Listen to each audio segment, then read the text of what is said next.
భారతదేశంలో ఉండేటువంటి ఒక సాధువుని తీసుకొచ్చి నాకు అప్పచెప్పన్నాడు.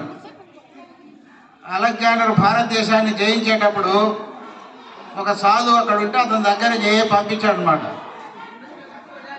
అతని ప్రతినిధిని. ఆయన తపస్సు చేసుకుంటున్నాడు చెట్టు కింద. అని ఏంటంటే మీరు నా ఎమ్మెట్ రావాలండి అన్నాడు. అలెగ్జాండరు అష్టైశ్వర్యాలని సంపాదించాడు, ఎంత కావాలంటే అంత ఇస్తాడు, మిమ్మల్ని తీసుకురమ్మన్నాడు. సరే నేను కొద్దిసేపు తర్వాత వస్తాను, అప్పుడు దాకా పెట్టమన్నాడు దోశ.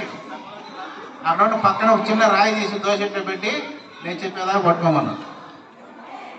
10 నిమిషాలు అయింది, 20 నిమిషాలు అయింది, చేతులు వణికిపోతా ఉండే. ఎంతసేపు పట్టుకోగలట? పట్టుకోలేక చేతులు వణికిపోతూ ఉంటే అప్పుడు ఏం చేస్తున్నావు కింద వదిలేశాడు. అరే ఇంత చిన్న రాయిని ఒక అరగంట సేపు పట్టుకోలేకపోయినావు, పట్టుకుంటే కదరా ఉండేది మోక్షము, వదిలితే ఉంది, వాడిని వదలమని చెప్పి అలెగ్జాండర్ చెప్పాడు. ఆ ఐశ్వర్యాలు అవన్నీ అవసరం లేదు, వాటిని వదిలితే సంతోషం ఉంది, పట్టుకున్న దాంట్లో లేదు, విడవడంలోనే ఉంది ఆనందం అని చెప్పాడు. ఆయన ఒక అరగంట పట్టుకునేదానికి అంత చేతులు నింపైంది. అమ్మాయి ఒక చేత్తో గరికి, ఇంకో చేత్తో కలశం.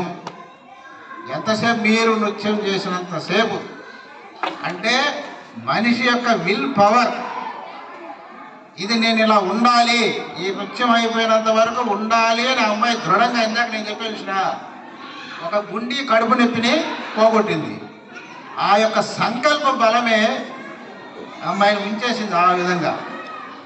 అది కూడా మీరు కూడా చాలా అద్భుతంగా, నాకైతే చాలా బాగా నచ్చింది. చూసే వాళ్ళందరికీ ఎలా ఉందో కానీ ఆ సంస్కృతి సంప్రదాయాల్ని ఎప్పటికప్పుడు గుర్తు చేస్తూ స్పాంటేనియస్గా రావడము, నృత్యం చేయడము, మన దేశంలో ఉండే సంస్కృతి అన్ని రాష్ట్రాల్లో ఉండేటువంటి, తెలుగు రాష్ట్రాల్లో ఉండేటువంటి సాంప్రదాయాలన్నింటినీ, కవులని, వాళ్ళని, పరాక్రమవంతుల్ని, విప్లవకారుల్ని, బ్రిటిష్ వాళ్ళని గడగడలాడించినటువంటి వీరాది వీరుల్ని అందరినీ ఒక వేదిక మీద చూపించినారు.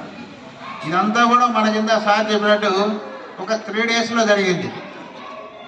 మన స్కూల్ తీసిందే 22వ తారీఖు, 22 వచ్చేసారి 26కి ఏం చేయాలని నేను ఇట్లా తెలుగుతో